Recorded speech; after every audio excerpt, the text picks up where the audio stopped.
My channel success life. हम लेकर आए हैं वाणिज्य विषय के पाठ्य योजनाओं को, जिसमें हमारा प्रकरण है मुद्रा का वर्गीकरण। ये हमारी 9वीं पाठ्य योजना है। पीछे की 8 पाठ्य योजनाओं के लिए हमने 8 वीडियो इसमें डाल दी गई हैं।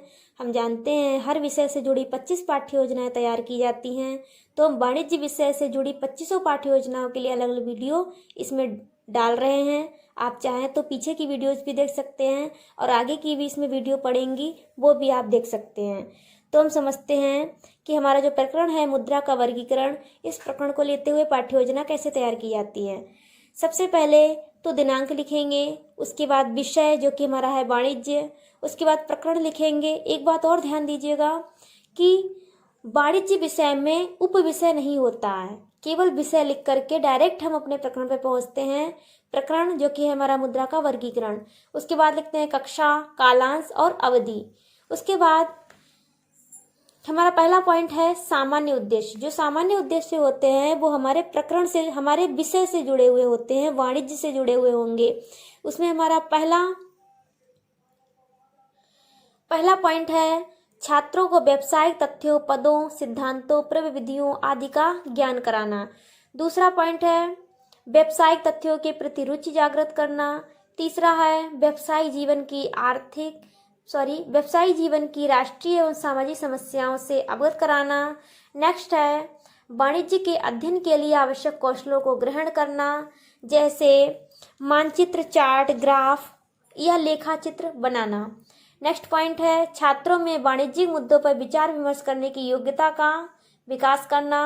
नेक्स्ट है वाणिज्यिक सिद्धांतों के नियमों को व्यवहार रूप में लाने की क्षमता उत्पन्न करना। नेक्स्ट है व्यापक दृष्टिकोण के विकास के लिए आवश्यक एवं वांछनीय अभिवृत्तियों का विकास करना। नेक्स्ट है वाणिज्य में सिद्धांतों, निष्कर्षों, समस्याओं, प्रक्रियाओं आदि की समझदारी विकसित करना। ये तो हो गए हमारे सामान्य उद्देश्य। फिर नेक्स्ट पॉइंट आता है विशिष्ट उद्देश्य। जो हमारे विशिष्ट उद्देश्य होते हैं वो हमारे टॉपिक से जुड़े हुए होते हैं, हमारे प्रकरण से जुड़े हुए होते हैं। और हमारा जो प्रकरण है वो है मुद्रा का वर्गीकरण। तो मुद्रा के वर्गीकरण को ध्यान में रखते हुए हम अपने ये विशिष्ट उद्देश्य बनाएंगे। तो हमारा पहला विशिष्ट उद्देश्य है छात्र मुद्रा को जान सकेंगे। नेक्स्ट, छात्र मुद्रा के वर्गीकरण से अवगत हो सकेंगे। छात्र मुद्रा के प्रकार को समझ सकेंगे। छात्र विभिन्न प्रकार की मुद्रा को पहचान सकेंगे। छात्र मुद्राओं को अपने जीवन में उपयोग में ला सकेंगे।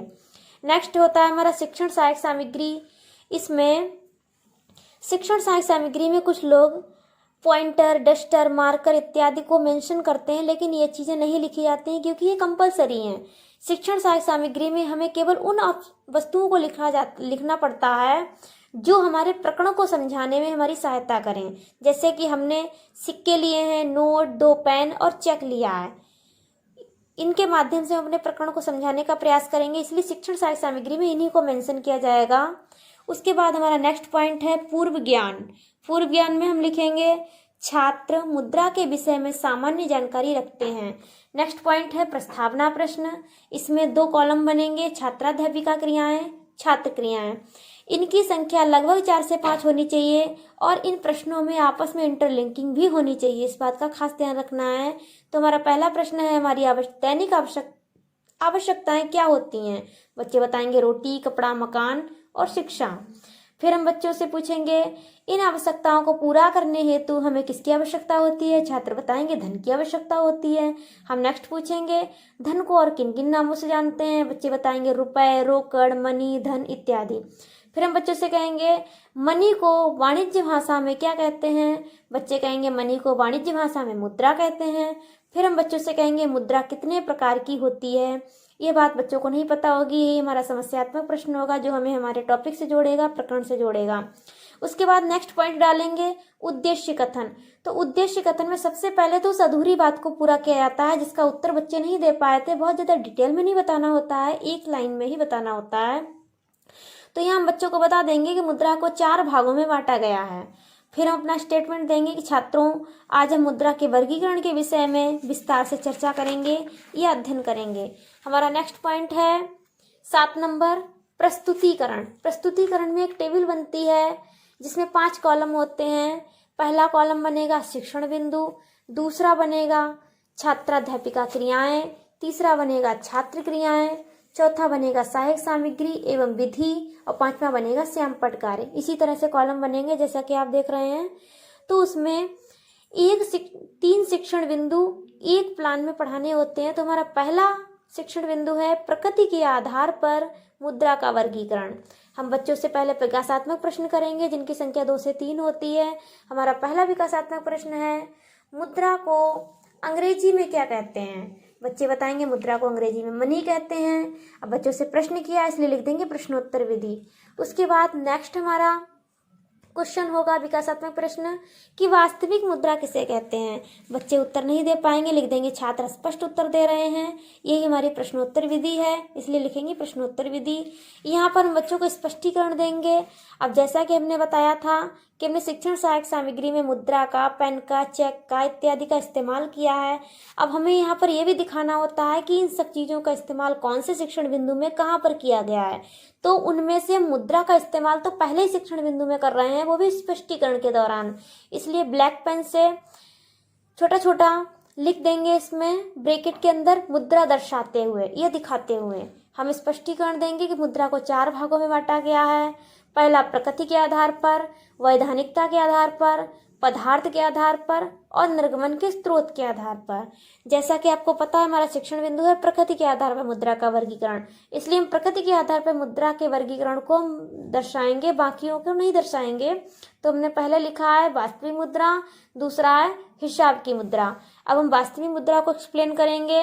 यह वह मुद्रा है जो किसी देश में वास्तव में प्रचलित होती है, जैसे नोट, सिक्के आदि। अब यहाँ पर हम नोट, सिक्के आदि का एग्जाम्पल दे रहे हैं, इसीलिए हम यहाँ पर हमने लिखा है मुद्रा को दर्शाते हुए, ताकि हम इन मुद्रा को दिखाते हुए बच्चों को और अच्छे से समझा सकें।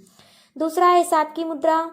इसमें लिखेंगे यह वह मुद्रा होती है जिसमें सभी प्रकार के हिसाब रखे जाते हैं, जैसे वस्तु की कीमत तथा ऋण की मात्रा आदि। जिस समय हम स्पष्टीकरण दे रहे हैं उस समय छात्र हमें सुन रहे हैं ध्यानपूर्वक, लिख देंगे सभी छात्र ध्यानपूर्वक सुन रहे हैं। नेक्स्ट यहाँ पर लिखेंगे प्रदर्शन एवं व्याख्यान विधि, क्योंकि हमने बच्चों को मुद्रा दिखाई इसलिए प्रदर्शन विधि, और व्याख्या कर रहे हैं इसलिए व्याख्यान विधि। स्पष्टीकरण के दौरान ये श्यामपट्ट कार्य भी करना होता है, इसीलिए श्यामपट्ट कार्य भी इसमें करते हुए लिखेंगे मुद्रा का वर्गीकरण प्रकृति के आधार पर, हिसाब की मुद्रा, वास्तविक मुद्रा। दूसरा वैधानिकता के आधार पर, पदार्थ के आधार पर, निर्गमन स्रोत के आधार पर। अब हम स्पष्टीकरण के बाद बच्चों से 2 या 3 बोधात्मक प्रश्न पूछेंगे जो कि हमारे स्पष्टीकरण से ही लिए गए होते हैं, और हमें ऐसे प्रश्न बनाने चाहिए जो हमारे श्यामपट्ट कार्य से भी लिंक हों, जुड़े हुए हों, ताकि बच्चे इनका उत्तर आसानी से दे सकें। तो हमारा पहला बोधात्मक प्रश्न है हिसाब की मुद्रा क्या होती है। बच्चे बता देंगे वह मुद्रा जिसमें सभी प्रकार के हिसाब रखे जाते हैं, और प्रश्न पूछा है इसलिए यहाँ लिखेंगे प्रश्नोत्तर विधि। हमारा नेक्स्ट बोधात्मक प्रश्न होगा सिक्के तथा नोट कैसी मुद्रा है। बच्चे बता देंगे वास्तविक मुद्रा है। अब बच्चों से हमने प्रश्न किया है इसलिए यहाँ पर भी होगी प्रश्नोत्तर विधि। अब हम बात करते हैं दूसरे शिक्षण बिंदु की। हमारा दूसरा शिक्षण बिंदु है पदार्थ के आधार पर मुद्रा का वर्गीकरण। देखिए फॉर्मेट वैसा ही बनेगा, वही 5 कॉलम बनेंगे। और हमारा दूसरा शिक्षण बिंदु है पदार्थ के आधार पर मुद्रा का वर्गीकरण। तो इसमें हम सबसे पहले तो विकासात्मक प्रश्न करेंगे। पहला हमारा विकासात्मक प्रश्न है सिक्के कैसी मुद्रा हैं। बच्चे बताएंगे सिक्के धातु मुद्रा हैं। प्रश्न पूछा है इसलिए यहाँ लिखेंगे प्रश्नोत्तर विधि। नेक्स्ट हम क्वेश्चन करेंगे कि पदार्थ के आधार पर मुद्रा को कितने भागों में बांटा गया है। बच्चे उत्तर नहीं दे पाएंगे, लिखेंगे छात्र स्पष्ट उत्तर दे रहे हैं। प्रश्न पूछा है इसलिए लिख देंगे प्रश्नोत्तर विधि। उसके बाद हम अपना स्पष्टीकरण देंगे और इसमें लिखा है विभिन्न प्रकार की मुद्राओं को दर्शाते हुए, यानी कि हमने जो भी शिक्षण सहायक सामग्री में मुद्राएं और जो कुछ भी हमने इस्तेमाल किए वो सारी यहाँ पर दिखाएंगे, जिसकी भी आवश्यकता पड़ेगी वही बच्चों को दिखाएंगे। तो यहाँ पर ब्रैकेट में लिख देंगे ब्लैक पेन से विभिन्न प्रकार की मुद्रा दिखाते हुए। अब स्पष्टीकरण में क्या लिखना है, पदार्थ के आधार पर मुद्रा को 3 भागों में बांटा गया है, वस्तु मुद्रा, पत्र मुद्रा, धातु मुद्रा। वस्तु मुद्रा में लिखेंगे यह मुद्रा का प्राचीन रूप है। प्राचीन काल में विभिन्न प्रकार की वस्तुएं जैसे अनाज, पशु, पत्थर के हथियार मुद्रा के रूप में प्रयोग में लिए जाते हैं, जो विनिमय के माध्यम के रूप में कार्यरत थे।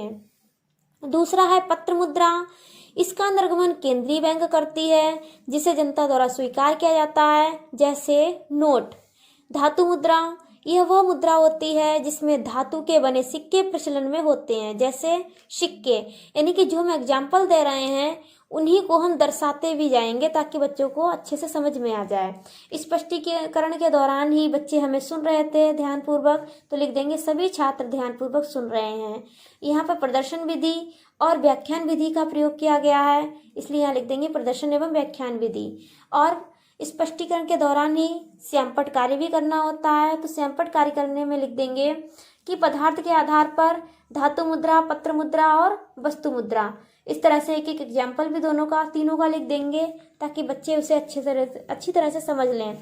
फिर स्पष्टीकरण के बाद हम उसी स्पष्टीकरण में से 2 या 3 बोधात्मक प्रश्न पूछते हैं जो कि हमारे श्यामपट्ट कार्य से जुड़े हुए होने चाहिए। तो हमारा पहला बोधात्मक प्रश्न है, धातु मुद्रा किसे कहते हैं? बच्चे बता देंगे धातु के बने सिक्के को धातु मुद्रा कहते हैं। यहाँ लिखेंगे प्रश्नोत्तर विधि, क्योंकि प्रश्न पूछे जा रहे हैं। दूसरा बोधात्मक प्रश्न है, कागजी नोट कैसी मुद्रा है? बच्चे बता देंगे पत्र मुद्रा है। यहाँ प्रश्नोत्तर विधि का प्रयोग किया गया, तो लिख देंगे प्रश्नोत्तर विधि। हमारा नेक्स्ट बोधात्मक प्रश्न होगा, अनाज कैसी मुद्रा है? बच्चे बता देंगे वस्तु मुद्रा। अब प्रश्न पूछे गए हैं इसलिए यहाँ पर भी लिख देंगे प्रश्नोत्तर विधि। उसके बाद ये तो हो गया हमारा दूसरा शिक्षण बिंदु। अब हम बात करते हैं तीसरे शिक्षण बिंदु की। हमारा तीसरा शिक्षण बिंदु है निर्गमन के स्रोत के आधार पर मुद्रा का वर्गीकरण। इसमें भी हम सबसे पहले विकासात्मक प्रश्न करेंगे। हमारा पहला विकासात्मक प्रश्न है, कागजी नोट व सिक्के क्या हैं? बच्चे बता देंगे कागजी नोट व सिक्के मुद्रा हैं। प्रश्न उत्तर पूछे गए हैं इसलिए लिख देंगे प्रश्नोत्तर विधि। हमारा दूसरा विकासात्मक प्रश्न होगा, बैंकिंग मुद्रा किसे कहते हैं? बच्चे नहीं बता पाएंगे तो लिख देंगे छात्र अस्पष्ट उत्तर दे रहे हैं, और यहाँ लिखेंगे प्रश्नोत्तर विधि। उसके बाद हम स्पष्टीकरण देंगे। यहाँ पर भी हमें मुद्राओं को ही बच्चों को दिखाना है, इसलिए ब्रैकेट में ब्लैक पेन से लिख देंगे मुद्रा दिखाते हुए। स्पष्टीकरण में हम लिखेंगे निर्गमन के स्रोत के आधार पर मुद्रा को 2 भागों में बांटा गया है। पहला चलन मुद्रा, दूसरा बैंक या साख मुद्रा। चलन मुद्रा में लिखेंगे यह मुद्रा भारत की केंद्रीय सरकार या केंद्रीय बैंक द्वारा निर्गमित की जाती है, जिसे सभी व्यक्तियों द्वारा स्वीकार करना पड़ता है, जैसे कागजी नोट व सिक्के। जब हम बच्चों को कागजी नोट व सिक्कों का एग्जाम्पल देंगे तो हम ये सिक्के दिखा सकते हैं, नोट दिखा सकते हैं। फिर नेक्स्ट हमारी हेडिंग थी बैंक या साख मुद्रा। इसमें लिखेंगे इस प्रकार की बैंकों में चेक, बैंक ड्राफ्ट, विनिमय पत्र, हुंडी आदि को शामिल किया जाता है। इस मुद्रा का संबंध बैंक से होता है। यानी कि हमने अपने शिक्षण सहायक सामग्री में चेक को मेंशन किया था, तो हम यहाँ पर बच्चों को चेक भी दिखा सकते हैं। जिस समय स्पष्टीकरण दे रहे थे बच्चे हमें ध्यान से सुन रहे थे, लिख देंगे सभी छात्र ध्यानपूर्वक सुन रहे हैं। यहाँ प्रदर्शन और व्याख्यान विधि का प्रयोग किया गया है, तो लिख देंगे प्रदर्शन एवं व्याख्यान विधि। स्पष्टीकरण के दौरान ही श्यामपट्ट कार्य भी करना होता है, तो श्यामपट्ट कार्य में लिख देंगे निर्गमन के स्रोत के आधार पर चलन मुद्रा, सिक्के व नोट, बैंक मुद्रा, चेक और बिल एग्जाम्पल देते हुए लिखेंगे। बहुत ज़्यादा नहीं लिखना होता है, केवल संक्षेप में लिखा जाता है। स्पष्टीकरण देने के बाद हमें इसी अपने स्पष्टीकरण में से ही बोधात्मक प्रश्न पूछने होते हैं, जिनकी संख्या 2 से 3 होती है। हमारा पहला बोधात्मक प्रश्न है, बैंक मुद्रा किसे कहते हैं? बच्चे बताएंगे चेक, बुल, हुंडी आदि को ही बैंक मुद्रा कहते हैं। आप यहाँ लिखेंगे प्रश्नोत्तर विधि। हमारा दूसरा प्रश्न होगा, चेक कैसी मुद्रा है? बच्चे बता देंगे चेक बैंक मुद्रा है। हमारा तीसरा प्रश्न है, कागजी नोट व सिक्के कैसी मुद्रा हैं? यहाँ बच्चे बता देंगे चलन मुद्रा है। प्रश्न पूछा गया है इसलिए यहाँ लिख देंगे प्रश्नोत्तर विधि। इस तरह हमारे तीनों शिक्षण बिंदु पूरे हो जाएंगे। और हमारा नेक्स्ट पॉइंट है श्यामपट्ट सार एवं निरीक्षण कार्य। इसमें लिखेंगे छात्राध्यापिका छात्रों को श्यामपट्ट सार अपनी उत्तर पुस्तिका में उतारने का निर्देश देकर स्वयं कक्षा में घूम घूम कर निरीक्षण करेगी। हमारा 9वां पॉइंट होगा पुनरावृत्ति एवं मूल्यांकन प्रश्न। इनकी संख्या 4 से 5 होती है। हमने 5 प्रश्न लिए हैं जो कि हमारे पूरे प्रकरण से जुड़े हुए होने चाहिए। तो हमारा पहला प्रश्न है, मुद्रा को कितने भागों में बांटा गया है? कागजी नोट कैसी मुद्रा है? चेक कैसी मुद्रा है? सिक्के कैसी मुद्रा है? बैंक मुद्रा किसे कहते हैं? बच्चे इन सब का उत्तर दे देंगे क्योंकि उन्होंने आपके पूरे प्रकरण को आपकी पूरी क्लास ली है और आपके पूरे प्रकरण को सुना और समझा है। उसके बाद नेक्स्ट एंड लास्ट पॉइंट होता है हमारा होमवर्क, गृह कार्य। गृह कार्य में प्रश्न या उत्तर नहीं देंगे बच्चों को, प्रश्नोत्तर लिखने के लिए नहीं देंगे, बल्कि या तो हम फिल इन द ब्लैंक्स दे सकते हैं, सही गलत दे सकते हैं, मैचिंग दे सकते हैं, कुछ भी दे सकते हैं, लेकिन हम प्रश्नोत्तर नहीं देंगे क्योंकि हमने अपने पूरे प्लान में बच्चों से प्रश्न और उत्तर ही पूछे हैं। तो बच्चों को कुछ अलग हटके देना चाहिए ताकि उन्हें बोरिंग ना लगे। तो हमने फिल इन द ब्लैंक्स दिए हैं, रिक्त स्थानों की पूर्ति करो। इनकी संख्या भी 3 से 4 रखी है। तो हमारा पहला पॉइंट है, मुद्रा को भागों में बांटा गया है। सिक्के मुद्रा है, चेक मुद्रा है, नोट मुद्रा है। यानी कि आपके प्रकरण को उन्होंने ठीक से पढ़ा होगा तो इन्हें फिल कर लेंगे।